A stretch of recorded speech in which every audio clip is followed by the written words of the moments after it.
আসসালামু আলাইকুম। ওয়ালাইকুম আসসালাম ওয়া রাহমাতুল্লাহি ওয়া বারাকাতুহু। আঙ্কেল কেমন আছেন? আলহামদুলিল্লাহ, আল্লাহ ভালো ভালো আছেন? রাখছেন। জি। আচ্ছা, তো আঙ্কেলের নাম কি আঙ্কেল? আমার নাম হলো মোহাম্মদ খোরশেদ আলম। খোরশেদ আলম কাকা। আচ্ছা, তো আজকের বাজারে পেঁয়াজের দাম কেমন চলতেছে আজকে? আজকের বাজার হলো চলছে আপনার ৭০, ৭১, উপরে ৭২।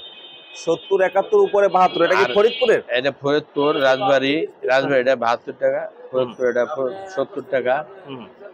পাবনারটাও ৭১, ৭২। পাবনাটা ৭১, ৭২ টাকা। জি।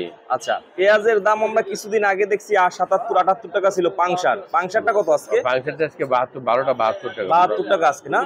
দাম কি কিছুটা কমছে? একটু কমছে, বাজার একটু কমছে। হুম, ওই আপনার এই কমার কারণ হলো কি, আপনার ইন্ডিয়ান ওই যে ব্যাট প্রত্যাহার করার কথা ছিল, হুম, হুম, কিন্তু আসলে ইন্ডিয়ান ওই যে কথা ঠিক থাকে না বলে, কিন্তু পরে দেখা যায় যে কমায় নাই, ব্যাটটা হুম, প্রত্যাহার এখনো করে নাই।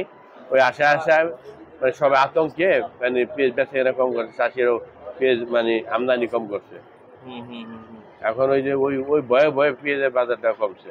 আচ্ছা, কিন্তু আচ্ছা। আসলে কি, যদি ব্যাট প্রত্যাহার না করে হুম, হুম। আর ইন্ডিয়ান পেঁয়াজ যদি পর্যাপ্ত পরিমাণ না আসে, তাহলে এই বাজার, এখন যে বাজার কমছে, এই বাজার হয়তো সামনে থাকবো না। সামনে আবার ঈদের আগে না হলেও ঈদের পরে আবার বাজার বাড়বে, যদি ব্যাট না উঠায়, না উঠায়। জি, না উঠায় এরকমের বলে যে ব্যাট উঠাইবে উঠাইবে কিন্তু উঠাই উঠে উঠাইতেছে না। কিন্তু উঠাইতেছে না।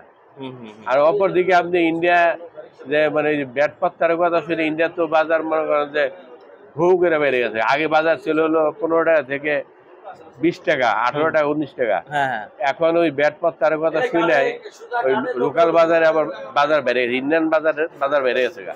এখন বাজার হলো ইন্ডিয়ান ভালো পেঁয়াজের দাম 30 টাকা, 30 ভালো। রুপি। হুম, হুম, ভালো পেঁয়াজ হলো 30 রুপি, হুম, 25 টাকা থেকে 25 রুপি থেকে 30 রুপি। হুম, হুম। কিন্তু যদি ব্যাট প্রত্যাহার করে, তারপরেও এখন যে ভারতের যে দাম বাড়ছে, হুম। তাতে আমাদের দেশ ওই ওই হিসাবে ক্যালকুলেশন করলে দেখা যায় যে 75, 76 টাকা আপনি কস্টিং করে যাবে বর্ডার পর্যন্ত। মানে আপনার ইন্ডিয়ান যে এলসি পেঁয়াজ গুলো, যেটা নাসিক বলেন যাই নাসিক, বলেন, ওইটার হ্যাঁ। দাম ইন্ডিয়াতেই বেশি। এখন ইন্ডিয়াতে বাজারটা বেড়ে গেছে ওই ব্যাট প্রত্যাহারের কথা এর শুনে। চেয়ে তো দাম বাংলাদেশের আরো বেশি হবে। ওই ওই বাজারটা ওখানে বাড়লে তো আমাদের এখানেও বেড়ে যাবে। ওখানে এখন ভালো 28 থেকে 30 রুপি। হ্যাঁ, হ্যাঁ, হ্যাঁ। তাতে মোটামুটি আমাদের ওইটা এখন কস্টিং এ গাড়ি ভাড়া, ঘুরি ভাড়া, ট্যাক্স টুক্স সব ব্যাট বোর্ড দিয়ে আপনার 75, 76 টাকা আপনার বর্ডার পর্যন্ত পৌঁছে জায়গা খরচ করে জায়গা। হুম, হুম, হুম। এখন যদি এটা প্রত্যাহার, ভবিষ্যতে প্রত্যাহার না করে, 40% ব্যাট প্রত্যাহার না করে, তাহলে পেঁয়াজের এই আনতে পারবে না। আর ডলার এখানে আপনার এলসি হলো বেশি, রেট বেশি, 550 ইউএস ডলার এলসি করতে হয়। হুম, হুম। কিন্তু পেঁয়াজের দাম তার $550 না, না, না। কিন্তু টাকা নিয়ে ভারতে চলে জায়গা। হুম, হুম, এই জন্য অনেকে এই আতঙ্কে ভয়ে মনে করেন যে এলসিও করতে সাহস পায় না। হুম, হুম, হুম। এই হলো অবস্থা। তো এখন সঠিকভাবে বলা যাচ্ছে না আসে বা না আসে, বা ভ্যাট কমায় কি কমায় না। ব্যাট কমা, এটা সম্পূর্ণ ভারতের ইখতিয়ার। হুম, ভারত যদি ইচ্ছা করে কমাইতে পারে। এতদিন আশায় ছিলাম আমরা যে ভারতের হয়তো ওই লোকসভা নির্বাচনের পরে হুম, হুম। ক্ষমতায় আসলে হয়তো আর একটা সিদ্ধান্ত নিবে। এখনো মধ্যে কোনো সিদ্ধান্ত হয় নাই। যদি নেয়, তাহলে হয়তো আমাদের বাংলাদেশে পেঁয়াজের দাম, ভারতের পেঁয়াজের দাম কমা মানে কি অ্যাভেলেবেল পেঁয়াজটা ঢোকা। হুম, হুম, ডেলি যদি 100-150 গাড়ি পেঁয়াজ ভারত থেকে আমদানি হয়, হুম। তাহলে আর আমাদের লোকাল পেঁয়াজ মিলাই আমরা মোটামুটি সুখ স্বাচ্ছন্দ্যে আমরা পেঁয়াজ খাই দেবো। মানে তাহলে বাজার 50-60 টাকা থাকবে। সর্বোচ্চ বাজার 50 টাকা, 55 টাকা থাকবো আর কি। দেশিটা আর ইন্ডিয়ানটা 50 টাকা বিকবো। এতে কি কৃষক ভাইদের লস হবে? তাও লস হবে না।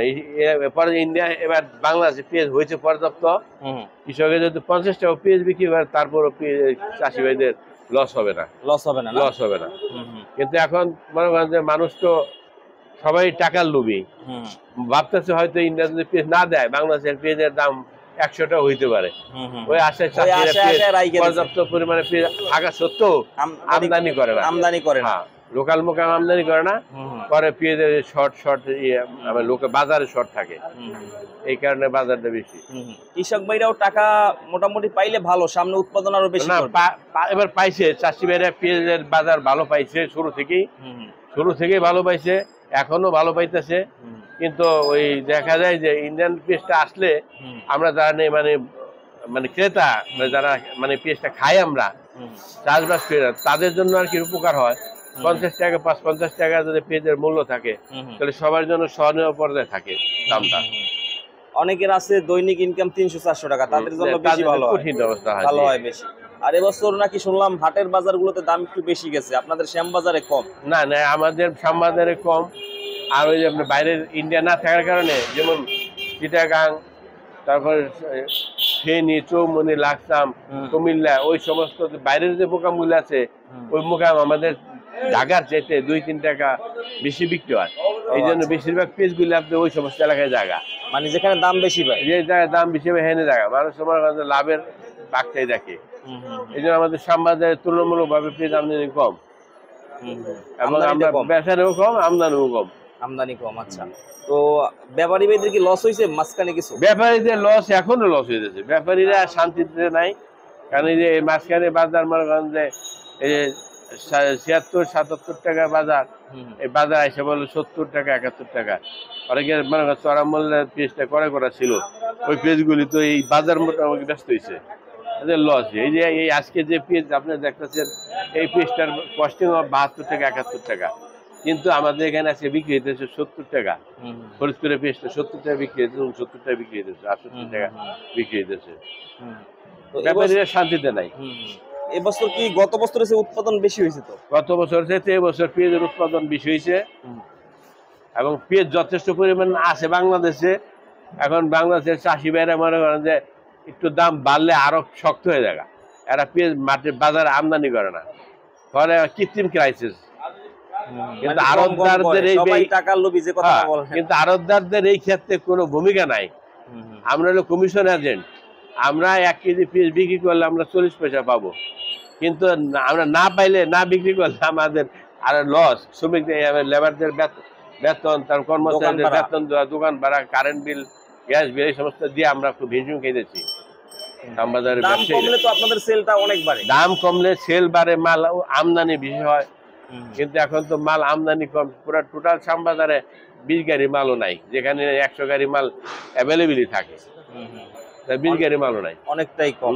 নাই বলতে চলে, অনেক গাড়ি খালি দেখবেন, এলো হিসাব। তো এখন যারা ব্যবসা শুরু করতে চায় তারা কিভাবে করবে? এখন যারা ব্যবসা শুরু করতে চায়, হয়তো নতুন তারা বুঝতেছে না, কিন্তু ব্যবসা করে কেউ শান্তি পেতেছে না। সবাই ওই মানে চালান শর্টই খায়, আশা করি আনে 1 টাকা লাভ, আনা লাভ হবো, কিন্তু লস হয়। এই জন্য ব্যবসায়ীরাও মনে করেন ব্যবসা থেকে উৎসাহিত হইতে পারতেছে না। লাভ না হইলে লস দিতে ব্যবসা থেকে মুখ ঘুরে নিতেছে। অনেক পেঁয়াজের ব্যবসা ছেড়ে অন্য ব্যবসা, ফলের ব্যবসা যেতেছে। এখন আবার জ্যৈষ্ঠ মাস, এজন্য অনেক ফলের গাড়ির ব্যবসায়ী যারা ভ্যানে বিক্রি করে তারাও এখন কম নিতেছে, ওরা এখন কম নিতেছে, সেল কম, শ্যামবাজারে সেলও কম। এই সামনে একটা কুরবানি, কিন্তু ওই তুলনামূলক ভাবে ওইরকম সেল নাই। এখন আমদানি হওয়ার পরেও যদি আঙ্কেল, যদি আপনার এলসি পেঁয়াজ গুলোর দাম একটু বেশি থাকে তাইলে তো আর চলবে না। এলসি পেঁয়াজের দাম যদি কম না থাকে তাহলে আমদানি হয়েও লাভ নাই। আমদানি হয়ে যদি দাম কমে, ইন্ডিয়ান পেঁয়াজ যদি পর্যাপ্ত ঢুকে, তাহলে অটোমেটিক দাম কমবো। আর ওইটা তো পচনশীল, আমাদের দেশে পেঁয়াজটা পচে না, ইন্ডিয়ান পেঁয়াজটা পচে। এই জন্য ওইটা আপনার 2 দিন, 3 দিন, 4 দিন রাখা যায় না। এই জন্য ওইটা আমদানি যথেষ্ট হইলে ওইটা আমাদের দেশে পেঁয়াজটার দাম কমবো, ওইটার দামও কমবো, ওইটার দামও কমবে। আচ্ছা, সাধারণ জনগণ আমরা যারা আছি তারা সুন্দরভাবে খাইতে পারবো। এইগুলা কত মাস রাখা যায়? মানে আপনার এগুলি আপনাদের আরো 5-6 মাস থাকলেও কিছু হবে না, কিছু হয় না। এটা বস্তার ভিতরে রাখতে হবে না ডাইলে রাখতে হয়? বস্তা রাখা যায়, ডাইলেও রাখা যায়, ডাইলে রাখলে আর ভালো হয়, ভালো থাকে।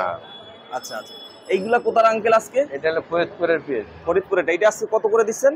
এটা 70 টাকা, 69 টাকা। 70 থেকে 69 টাকা, যেটা ছিল 72-73 ছিল, আরো বেশি ছিল, 74-75 টাকা ছিল। একবার লস হয়েছে, ব্যাপারী লস হইবে। মানে 72 টাকা কেনা, 72 টাকা 50 পয়সা এখানে পড়ছে, কিন্তু এখন ব্যস্ত আছে 70-69 টাকা, প্রায় 3.5 টাকা 4 টাকার মতন লস খাইতেছে। তারপরে তো যে আমার সেল নাই, আবার সেল কম, বিক্রি কম হইতেছে। আচ্ছা, আর এইগুলা কোথার আঙ্কেল? ওইটা সেম একই, রাজবাড়ির আছে। এটা রাজবাড়িটা, এটাও সেম একই দাম, একই দাম। রাজবাড়িটা একটা বেশি, এইগুলা সেম একই দাম, 69-70 টাকা করে আজকের বাজারে। আর এইটা একটু বড় সাইজ, এটা কোথার? এইটা হলো রাজবাড়ির সুপার কিং। ও, সুপার কিং। এটা 72 টাকা, 71 টাকা। এটা হচ্ছে 72 টাকা, অনেক বড় সাইজ। এটা 77 টাকা, 76 টাকা গেছে। এটা বিক্রি হলো 77-78 টাকা সেটা এখন আমি দেখছি তো কিছুদিন আগে এরকমের জি, বিক্রি জি, হয়েছে। জি। তো এখন ব্যাপারী ভাইরা তো প্রচুর লস খাইতেছে, এরকম থাকলে তো তাদের নিজস্ব না না, পুঁজি থাকবে ব্যাপারে না। যে লস খাও এটাও মনে করেন যে ভালো লক্ষণ না। হুম, হুম, যদি আপনার ব্যাপারে একাধারে লসই খায় তাহলে পেঁয়াজের ব্যবসা থেকে তারা অন্যদিকে তারা ধাবিত হবে। হুম, হুম, তাতে দেখা যায় যে এই আমাদের পেঁয়াজের ব্যবসায়ীরা কমে যাবো, হুম, লাভ হইতে লস হইতে চালানো থাকতো সবই। হুম, হুম। ঠিক আছে আঙ্কেল, খুব ভালো লাগলো না, আপনার সাথে ওকে, কথা বলে। ধন্যবাদ। খুব আপনি মূল্যবান কথা বললেন, তো আপনাকে এই- অসংখ্য এটাই ধন্যবাদ। সত্যি কথা, এটা আপনি সত্য সংবাদটা আপনি প্রচার করেন হ্যাঁ হ্যাঁ, অবশ্যই। যাতে জনগণের জন্য সুবিধা হয়। ঠিক আছে, আসসালামু আলাইকুম। ওয়ালাইকুম আসসালাম।